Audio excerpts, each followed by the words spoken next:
So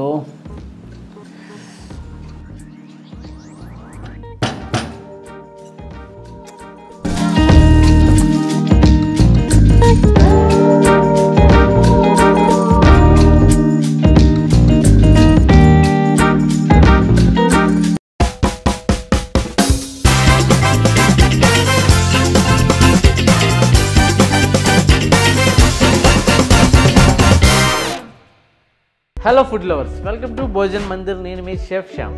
ప్రతిరోజు మీరు చేసుకున్న వంటల్లో అప్పుడప్పుడు నా రెసిపీస్ కూడా కొంచెం యాడ్ చేసుకుంటూ ఉండండి. సో గైస్, ఈరోజు రెసిపీ వచ్చేసరికి మనం ముంబైలో బాగా ఫేమస్ అనగానే గుర్తొచ్చే ఫుడ్ ఏంటి? వడాపావ్.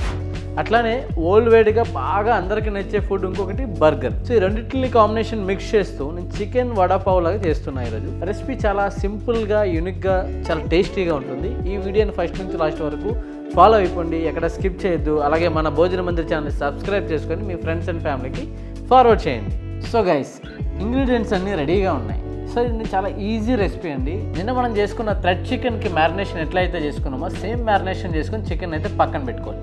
సో మ్యారినేషన్ మీరు ఆల్రెడీ చూసారు కాబట్టి నేను అందుకే ఈరోజు మ్యారినేషన్ పార్ట్ స్కిప్ చేస్తున్నాను. సో ఇప్పుడు కావాల్సిన ingredients: tomato ketchup, mayonnaise, cornflour, butter, eggs and పుదీనా చట్నీ, కొన్ని పాన్కో బ్రెడ్ క్రమ్స్ తీసుకున్నా, మెయిన్ బ్రెడ్ పావు బ్రెడ్ అయితే తీసుకున్నా. ఇంకా పిక్లింగ్ అయితే ఆనియన్ చిల్లీని వెనిగర్లో సోక్ చేసి రెడీ చేసుకున్నా. మ్యారినేట్ చేసుకున్న చికెన్ని ముందు కార్న్ఫ్లోర్లో డస్ట్ చేసుకోండి. దెన్ తర్వాత మీరు ఎగ్లో డిప్ చేసుకొని బ్రెడ్ క్రమ్స్ని అప్లై చేసుకోండి. చికెన్ పావును రెడీ చేసుకోవడానికి ముందైతే ఫ్రైడ్ చికెన్ని ఫ్రై చేసుకుందాం. సో హెవీ హీట్లో కాకుండా మీడియం ఫ్లేమ్లో ఉండాలండి ఫైర్ ఎప్పుడు. సో అప్పుడే మనకి చికెన్ పైన ఓవర్ బర్న్ అవ్వకుండా ఈవెన్గా గోల్డెన్ కలర్లో మంచి క్రిస్పీగా ఫ్రై అవుతుంది. ఒక 7 minutes తర్వాత మంచి గోల్డెన్ కలర్లో చికెన్ అయితే ఫ్రైడ్ అయిపోయిందండి. దీన్ని ఒక ప్లేట్లో పక్కకు తీసుకుందాం. సో తవ పైన బటర్ యాడ్ చేసుకొని మన పావు పని 2 స్లైసెస్ కింద కట్ చేసుకొని రెండు వైపులా కూడా ఒక 30 seconds బటర్లో ఫ్రై చేసుకుంటే మంచి టెక్స్చర్ అండ్ మంచి అరోమాగా ఫ్రైడ్ అవుతుంది. సో ఇట్లా ఫ్రై చేసుకుని పక్కన పెట్టుకోండి. సో మనం ఫ్రై చేసుకున్న పావు బన్ని ఇట్లా పీసెస్ కింద కట్ చేసుకుందాం.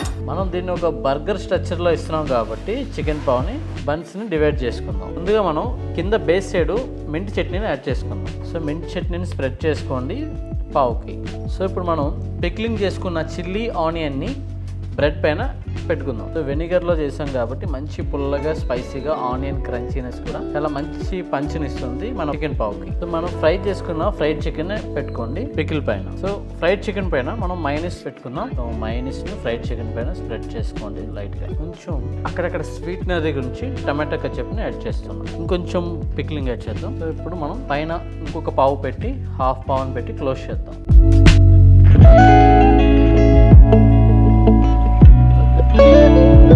ये तो हमारा देसी बर्गर है. देखने में बहुत खूबसूरत और प्यारी, बहुत क्यूट लग रहा है ना. చూడ్డానికైతే చాలా బాగుంది. టేస్ట్ కూడా నెక్స్ట్ లెవెల్ ఉంటుంది. నేనైతే టేస్ట్ చేసేస్తాను ఇప్పుడు.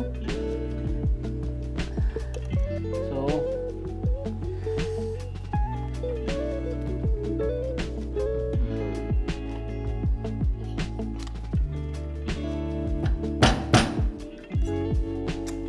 హే ఫుడ్ లవర్స్, చూసారు కదా మన ఈ టేస్టీ అండ్ ఈజీ సింపుల్ రెసిపీని. ఈ పావు చికెన్ అయితే మాత్రం నెక్స్ట్ లెవెల్ టేస్ట్ ఉంది. అండ్ క్రంచీ అండ్ సాఫ్ట్నెస్, ఆ పిక్లింగ్ కూడా నెక్స్ట్ లెవెల్ కాంబినేషన్ సెట్ అయింది. ఈ రెసిపీని పూర్తిగా చూడండి, ఎక్కడ స్కిప్ చేయొద్దు. అండ్ మీ ఫ్రెండ్స్ అండ్ ఫ్యామిలీకి ఈ వీడియోని షేర్ చేయండి. అట్లాగే నెక్స్ట్ రెసిపీ ఏం కావాలో కామెంట్ సెక్షన్లో తెలిపేయండి. ఇంకా మన భోజన మందిర్ ఛానల్ని సబ్స్క్రైబ్ చేసి బెల్ ఐకాన్ని క్లిక్ చేయండి. ఇంకొక రెసిపీతో మళ్ళీ మీ ముందుకు వచ్చేస్తాం. అంతవరకు సైనింగ్ ఆఫ్.